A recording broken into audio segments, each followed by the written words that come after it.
গুজবে কান না দিয়ে সঠিক ঘটনা জানুন এবং দেখুন এবং অন্যায়ের প্রতিবাদ করুন। আসসালামু আলাইকুম দর্শক, আজকে একটা বিষয় নিয়ে কথা বলতে চাই। গতকালকে গাজীপুরে একটি মর্মান্তিক ঘটনা ঘটছে, যারা খুবই দুঃখজনক বিষয়। এটা আসলে কারোই কাম্য না। একটা স্বাধীন দেশে প্রকাশ্যে জনসম্মুখে এভাবে একটা হত্যাকাণ্ড, এটা আসলে খুবই নিন্দনীয়। তো সরকার এবং আইনশৃঙ্খলা বাহিনী কি করতেছে এটাই আমাদের বোধগম্য নয়। তো এরকম একটা ঘটনা ঘটার পরেও কিছু কুচক্রী মহল ঢালাওভাবে একজনের উপর দোষ দিচ্ছে সঠিক তথ্য প্রমাণ ছাড়াই। আসলে এই ধরনের কাউকে ঢালাওভাবে দোষ দিয়ে দেওয়াটাও প্রকৃত অপরাধীকে আড়াল করে রাখা। আমরা বিগত ফ্যাসিস্টের আমলে দেখেছি যে একটা ঘটনা ঘটলেই বিএনপি, জামাত কিংবা অন্য দলের উপর দায় চাপিয়ে দিচ্ছে।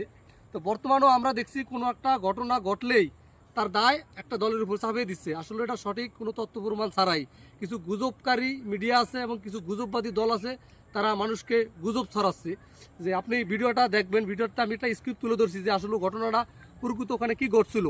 ওখানে মূলত ঘটছিল মেয়েলি একটা সমস্যা নিয়ে একটা বিষয় হয়েছিল। একটা ছিনতাইকারীর এটা কিশোর গ্যাং, ওরা আগে থেকেই ওখানে অপরাধ সংক্রান্ত কিছু কাজ করে থাকতো। ওই সাংবাদিক ওদেরকে অনেক আগে থেকেই ফলো করছিল। ফলো করার পরে ওই দিন ওরা যখন একটা মেয়ের সমস্যা নিয়ে মানুষদের কাছ থেকে হয়রানি করতো এবং কিছু বাজে কাজ করছিল, তখন ওই সাংবাদিক যখন ছবি তুলতে গেছিল তখন তার উপরে চড়াও হয়েছে এবং তাকে ওই ছবিগুলো ডিলিট করার জন্য চাপ দিচ্ছিল।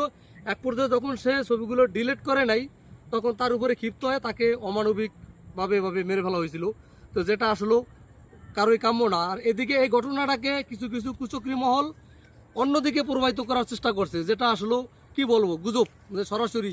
আবার গতকালকে একটা পোস্ট দেখলাম যে এই ঘটনাটাকে নিয়ে একটা লোক যে মধু বিক্রেতা নামে পরিচিত, উনি দেখলাম যে মিটফোর্ডের ঘটনাকে এটার সাথে তুলনা করছে। আসলে মিটফোর্ডে কি ঘটছিল আর এটা কি ঘটছিল, আপনারা যদি ভিডিওটার দিকে দেখে থাকেন, আমরা চ্যানেল 24-এর নিউজটা দেখছি যে চ্যানেল 24-এ কি নিউজ করছে। তো সঠিক নিউজ আপনারা বিবেচনা করলে বুঝতে পারবেন যে আসলে প্রকৃত ঘটনাটা কি। তাই গুজবে কান না দিয়ে সঠিক ঘটনা জানুন এবং দেখুন এবং অন্যায়ের প্রতিবাদ করুন। ধন্যবাদ সবাইকে।